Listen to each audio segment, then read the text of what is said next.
Welcome back to Brands Hatch for round 25 of the iRacing British Touring Car Championship here on BSR TV. Excited to be here, as always, Chris Cohen with Rob Burton in the commentary box. You're more excited or less excited than me? I'm pretty excited actually. The last few rounds, lot to play for. Some great close times there. It's going to be really exciting just watching this. So remember, this is the final 3 rounds from the iRacing British Touring Car Championship Season 2, and the man you're looking at on pole on the Team Club 44 car on the inside of the track, Koba Lopez, has done it again. He's got himself pole position once again. Mark Fletcher will be starting in 2nd place, Richard Wilde in 3rd. Andreas Katz, you'd say could only, but he could only manage a 4th position this time round. And the championship contenders then, Adam Terry and Ella Stevens, will be starting back in 11th and 10th and 11th position. So a lot of work for those guys to do. Realistically, can they move up through the field? Do they have to? I think they can move up through the field. How high I can't really say, but I suspect they will probably get, probably sort of like nearly around about 5th or 6th place. Well, that will definitely be interesting to see, because the likes of Matt Dalton, David Burnett and Simon Field are all ahead of them on the grid. Field, who has been generally poor on the first lap in the races that we've seen, will be hoping to improve on that. Here we go then, the lights are on at Brands Hatch for round 25 of the iRacing British Touring Car Championship. They're revving up and they go green, and away we go. So a lot of bunching going on. 33 cars head down to that first corner. Let's see what happens down into Paddock Hill Bend. Looks like Koba Lopez has the inside. Wilde's going for it. Wilde looks like he's going to possibly take 2nd place coming into Druids there. And Lopez has gone off. Lopez is spun. Lopez is off. Wow. They're all bunched up at that first corner there. There's mayhem going on. Oh, and all the cars are stopped on that first corner. Lopez is reversing down the track. He's collided with... Oh dear, he's caused a massive crash there. What's going on? This is... What a nightmare. One of the Wix cars has rolled over, in fact, and a lot of damage there going on. What on earth happened there, Rob? Yeah, I'm not really sure what happened there yet. I know Lopez got sideways going down the hill, and he got turned around and he got hit from all angles. So we're just having a look at that replay as Lopez gets out of shape under braking for Druids.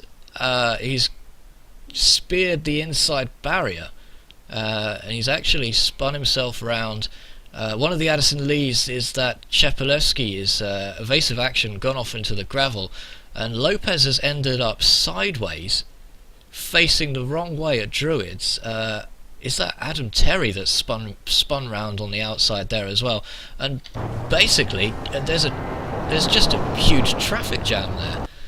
So Koba Lopez causing all kinds of problems there. That was an absolute disaster, if I may say so. That was definitely an exciting start, definitely for the wrong reasons. So Koba Lopez is now in 29th position. Let's try and get a handle on what's going on up front, Rob. That was quite some start. Yeah, I mean Lopez here is still trying to get around to the start-finish straight into the pits. He's already hit the bridge fence here as well. He has, so he's trying to control that car around to the start and get a repair. I don't think we've ever seen a start. We've seen some action at the start for sure, but I don't think we've seen a start quite like that before. Wilde is currently in 1st from Fletcher, who's 2nd. Dalton takes 3rd. Katz 4th. Meanwhile, Adam Terry is way down the order from what I can see. He's in 23rd. It looks like Simon Field and Nick McCarron are both involved in that first lap incident there. They're way off the pace as well. Stevens, meanwhile, is in 15th, chasing Craig Ray as we have a quick look at Ellis Stevens. This will do his championship hopes some good, Rob. Yeah, I mean, I'm watching Adam Terry at the minute. There's a busy pit lane at the minute. Everyone trying to get in the pits to get repaired, and it's really busy. So Stevens takes the overtake on Craig Ray there, midway through the 2nd lap. So he is up to 14th place. That will update once he goes round. Steve Richardson just behind that group there. So Stevens up to 14th. He's in the point scoring positions and moving up, having lost some positions at the start there. But Adam Terry, meanwhile, is coming out of the pits now. He is in 27th position. You'd have to say his point scoring chances in the first race are over. Yeah, definitely. I mean, you got Lopez just ahead of him, but they're probably just about making up the points and getting a point or two if they're lucky. Not much at all this race. So the positions there, the top 10 are on your screen, and Stephen McGarity is right up there in 10th place. Not sure he would have expected to be quite there at this stage in the race, but major incident on the first lap. Lopez, we haven't seen him make a mistake before, I don't think, have we? No, we haven't. I mean, we were talking earlier about how well Lopez qualifies and finished the races, and that's probably the first one he's had quite a bad one.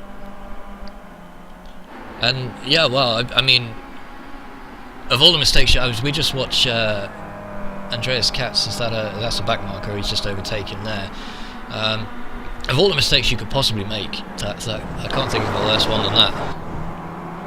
Yeah, I can't think of not a worse one, just as worse one as that, but also a worse time as well. Especially when we're into the 3 last races of the season. Oh, we've got a car has rolled just behind there. I don't know what's happened there. It looks like it could be Matt Dalton. I'm trying to find out what's going on. See if we can get a quick replay of that. I'm not sure if we're looking at the right incident here, but just as we were watching Andreas Katz come down there, there's 2 cars rolling over in the background. So we'll see if this is this. Yeah, it is. It is that. Oh, that's nasty. So Matt Dalton there coming together with a back marker. It's the 52 car, one of the Addison Lees, and collides with the barrier, collides with the other car, and that's ended both of their races most likely. Both cars actually flipping over there. Yeah, and the guy behind David Burnett managed to get through quite cleanly there and make up 2 positions. Forced off onto the grass, but did a good job of avoiding that. Matt Dalton's out of the pits, and that puts David up to 4th place at the minute. So the main beneficiary there, David Burnett, is now in 4th position, and 4 laps gone out of 10, and so much action to talk about already. We hardly know where to look on the track. The race leader, however, is still Richard Wilde, and he now has a 1.3 second lead over Mark Fletcher. Andreas Katz is 4 seconds behind them, and like we said, David Burnett in 4th position, so that's a very good result for Burnett if he can hold it. Meanwhile, Chepelewski is in 5th, John Richardson is in 6th, so he's moved well up the order, John Richardson now. I wonder how he's done that. Yeah, definitely. There's a lot of cars in those positions, 6, 7, and 8 in a good power at the minute. Richardson made some good places up off the grid. So we're just watching Dan Hunt defending there from Scott Michaels, who was right on his tail in that black and white Addison Lee Racing there. And so Michaels goes down the inside for Druids. He's got the line. He will take the position. Forces Dan Hunt out wide there. Nice overtake there. Hunt's looking to the inside and now the outside to come back at him. Maybe a little lover's kiss there coming into that corner on the left-hander. Hunt losing out though, so Hunt is now down to 8th. Scott Michaels, meanwhile. I keep wanting to say Shawn Michaels. Is that just me? Yeah, probably. It's not Shawn Michaels. It's definitely not. If I say Shawn Michaels by mistake, you need to correct me. Scott Michaels is up to 7th position after that nice overtake. But we're looking now at Stephen McGarity going for Dan Hunt as well. So Hunt is under threat. He's lost 1 position this lap. He could be in for losing another. McGarity with a lot of damage on the front of that orange dyno jet car there. Hunt's off into the gravel. McGarity goes down the inside as they come round the right-hander there. McGarity's got the line. Hunt's forcing it back on the outside. They're side by side. As they come down into the penultimate corner there, Hunt takes the inside line and it's well held by Dan Hunt, you have to say there, as McGarity is forced back into 9th place. Just behind them, that Wicks Racing car is a back marker, so it's not something we need to worry about at the moment. But just look at Scott Michaels, how much of a gap he's pulled out there already. He's got a huge lead over Dan Hunt. Yeah, he has. I mean, that's one of the advantages of some of those corners there. If you go around the outside, you've got the inside line for the next corner. Yeah, and we saw that to great effect there. Dan Hunt defending by deliberately taking the outside line, keeping it quick, and managing to keep Stephen McGarity behind him there. McGarity's not quite finished yet, you feel, although it does look like he might be carrying some damage. And they do take a lot of curb there on that corner, as we've seen in the Indy track as well. Meanwhile, Richard Wilde is still out in front. He now has a 1 second advantage over Mark Fletcher, and there is a back marker in between the two there, one of the Team Club 44 cars, as we're just going to go on board now with Mark Fletcher. Oh, Fletcher's just taken a little bit too much out of that corner there, but gap's now a second and a half. Oh, and it's crash up in front. Was that Wild? No, it wasn't Wild. Wild already got through. It was Fletcher from behind. It was one of the Team Club 44s, because Fletcher and Wild have both got through there okay. So who is that? That's was that Koba Lopez a lap down that might have had that collision there? Possibly. It was Koba Lopez and Neil Hind that were battling for 30th, 1st and 26th position. Wow, and that was a big impact. Although I've got to wonder what actually happened. I'm just looking at a replay of that now from Koba Lopez's point of view, and we come around this corner here. So Neil Hind is just behind him there, and Neil Hind's on the inside, but moves over to the outside. Now that did he know he was there? That looked, if I wasn't watching that with an open mind, I'd say that was quite a cynical move and take out Lopez there. I'm sure that wasn't the case, but could easily be mistaken for that. Neither of those drivers were high enough up to score any points anyway, but a little bit of excitement there anyway. So we're looking at Mark Fletcher now, who is still in second. He has pulled back, Rob, the gap slightly to Richard Wilde now. You can see Richard Wilde just up in front as we ride on board with Mark Fletcher. He is just a second in front here, and we're 7 laps out of 10, so another 3 laps to go around Brands Hatch, and it's still all to play for. Just to give you an update on our championship leaders then, Adam Terry is currently down in 25th out of the points.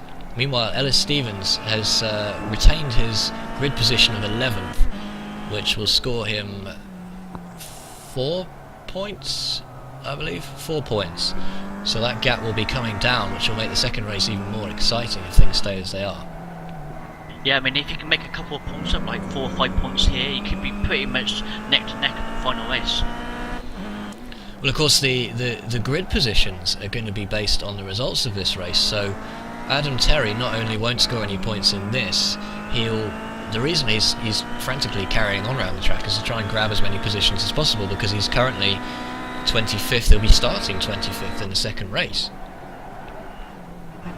Yeah, definitely. Yeah, that's the problem with starting so low down. You've got to make up a lot of time, even in the next race as well. Although with the other guys at the top, they can still be in a quite good position for the next race. We're just having a look now at the gap between Richard Wilde and Mark Fletcher is down to about 0.8 of a second.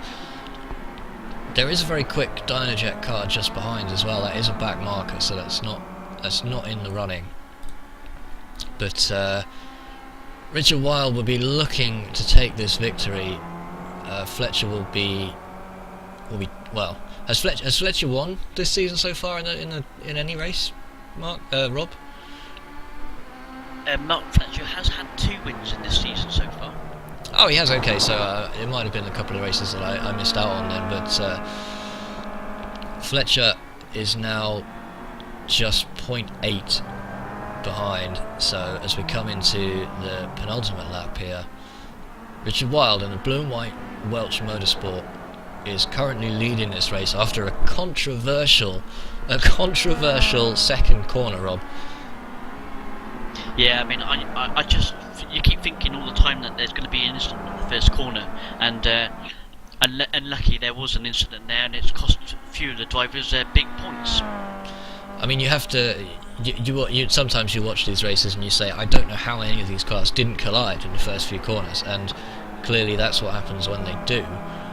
There was a big grid kind of gap introduced by the fact that a lot of the cars basically had to stop ahead of Druids on the very first lap, the second corner there, and it took them a while to get going again. Terry was unfortunately taken out. Well, he kind of took himself out, but he had to get out of the way of all the carnage that was going on in front of him. The same with well, quite a few of the drivers really. Koba Lopez currently running 28th, Terry 25th, although Ellis Stevens has now made it up to 10th place. I'm not sure who he's actually just so a quick look to see if we can get hold of Ellis Stevens on the track. He is currently just a little bit behind Chris Shaw, who is in 9th place, so there is only one lap to go. We're just watching Stevens in the eBay Motors car there coming onto the final lap. He'll be looking to take that 9th place away from Chris Shaw with only one lap to do that in and 1 second to make up. Looks fairly unlikely. Yeah, it looks very unlikely. I mean, you never know. A few drivers could have a mistake. It is possible, but it's very unlikely. I suspect he might make one place up if he's lucky, but not much more than that. So the interval now between the two is only half a second. Stevens is on fire in this race. He's really going for it. Seen him make a few overtakes already, and he'll be wanting that 9th place because that is another point. He's already got another point from the 11th place. He's made it up to 10th. Another point, and importantly, another starting position ahead of his main rival, Adam Terry. So it's a bit early to say yet what exactly is going to happen in this championship, but it's certainly a lot more interesting than it was before. So, just switching over now to Richard Wilde, who is defending valiantly against Mark Fletcher, who's right behind him as they come over the line for the last lap there. Wilde will take it. Wilde takes the win from Mark Fletcher. Andreas Katz is going to be coming home in 3rd position with David Burnett. Look how close he is behind there. Not much in it at all. Yeah, that's a great close race. 0.168 of a second. Mark Fletcher was off that win from Richard Wilde. Yeah, we didn't see a lot of it because we were focusing on the Ellis Stevens battle, but we saw it building up. Chepalewski comes over the line in our screen is showing 5th, in fact, but we've got 6th on the monitors. We will confirm that. So let's have a quick look, see if we can get some results on the screen there. Richard Wilde takes win in round 25 of the iRacing British Touring Car Championship, scores the 20 points for Welch Motorsport. Fletcher 2nd in what was a thrilling battle towards the end of the race. Katz 3rd, Burnett 4th, Michaels 5th in fact. Chepalewski did come home in 6th position, Richardson in 7th, McGarity 8th, Chris Shaw 9th, and crucially Ellis Stevens comes home in 10th place. So how about that for making the championship standings in the last 2 rounds even more tense? Oh yeah, definitely. I'm just looking down the order there. Koba Lopez crossed the line in 28th place. And in actual fact, there must be a problem with the scoring system here because we're showing 16th here for Koba Lopez. So it was 28th, you're right. Let's just see what might be going on there. Craig Ray has come home in 11th. Jerome Kaiser, an impressive 12th for Team Dynojet. Steve Richardson in 13th. Laura Bond scoring 2 points in 14th place. Eckhard von Glan, again for Dynojet, in the 15th position. Well, that was a very interesting start, and I wonder if we can get a quick word with some of these drivers and just work out exactly what might have happened at the start. We'll see if we can have a quick word with Simon Topham. Simon, are you there? I am. Talk us through that the second corner. Does that look very interesting from where we were sitting? It was rather. Koba got spun out by someone or on his own or something and was sitting on the curb on the inside, so everybody kind of bottled up behind him. I managed to get around most of the queued people And as I was going around the back of him, he decides to reverse onto the racetrack, breaking my rear suspension and putting me in the barrier. Well, on the one hand, you kind of appreciate that he needs to get back on the track. He's got a championship to think about and everything else. But on the other hand, you feel like he shouldn't be reversing in that kind of situation. Yeah. Trying to go forwards might be a better option, or waiting for the queue of cars to pass before trying to go anywhere would be a better option. So is it just that one spark that caused that first corner incident, or was there more going on that we perhaps didn't see from where we were sitting? That's all I could see from where I was. I literally got there was a queue of stopped cars, so I kind of weaved my way around them and then got taken out by Cobra. So it's a 23rd finish for you, Simon, in the first race. Obviously not what you were hoping for, but 2 more races to come. Where do you think you can move up to in the second race? Well, I kind of piddled around at the back, got a bit more experience on this track, so if I can avoid any incidents, I should be able to finish on the lead lap, hopefully. Excellent. Well, best of luck to you in the next 2 races, and thanks for joining us. Cheers. Well, Rob, that would pretty much confirm what we saw on our screens, more or less. A couple more incidents in that race as well, including the roll from Matt Dalton, which did look very unusual as well. Action-packed race, definitely. One of the more action-packed races we've seen, in fact. Yeah, definitely one of the most action-packed races I've seen in the last couple of weeks, mind. I probably expect there might be a bit more to come as well. Well, obviously we've got a lot of drivers. A lot of the drivers are coming through the field from the lower positions, and one of those is Craig Ray. And I wonder if Craig is about, so we can have a quick word with him. Are you there, Craig? Yeah, I'm here. Excellent. There was a fantastic first race that we saw there. You were involved in a pretty intense battle with Ellis Stevens, amongst others. But talk us through that the second corner incident there. I just had to stop, and every time I just kept getting bumped into, so I'd get shoved into the front guy. So my steering was pretty much buggered from lap 1, so I had to carry that all the way through the race. And you felt like that held you back. I mean, you came home in the 11th position in the end, scored a solid few points, but do you think that might have been a bit of a higher finish for you had your steering been straight? It might have made it a bit easier. I really had to defend for that 11th place, and I think I'd have had a comfortable 11th place if it wasn't for the steering issues. And you're looking to improve in the next race with some repairs to the car. Yeah, definitely. I mean, from 11th, it makes it much easier to pick up a good couple of places now. So hopefully avoid the issues that occurred midfield. Excellent. Well, these next 2 races are going to be most exciting, if the first one was anything to go by. But thanks for joining us, Craig. No worries. Okay, so we have 2 more races, hopefully, like that coming up. So just to confirm, Richard Wilde was the victor in this race, Fletcher second, Katz third, Burnett with an impressive 4th place. But in the championship, Rob, Ellis Stevens coming home in 10th place would have scored him, is that 5 or 6 points? Yeah, definitely 5 or 6 points there. 6 points, isn't it? Yeah. So it scored him 6 points. Terry was 17 points ahead, so that would make him 11 points behind. So Stevens is 11 points behind going into race 2, and it's all to play for. It's definitely all to play for, and it'd be interesting this race because this next race they have a reverse grid, don't they, after this race? So race 2 will be the finishing positions from the last race. So Wilde will be on pole, for example. But yes, race 3 will be the reverse grid. So it's time to finish in the top 10 in the next race if you want to be considered for that reverse grid. 10 more laps in round 26 coming up very shortly here on BSR TV. If you are watching live, don't go anywhere. Your stream will retune itself, and we'll join you in just a moment.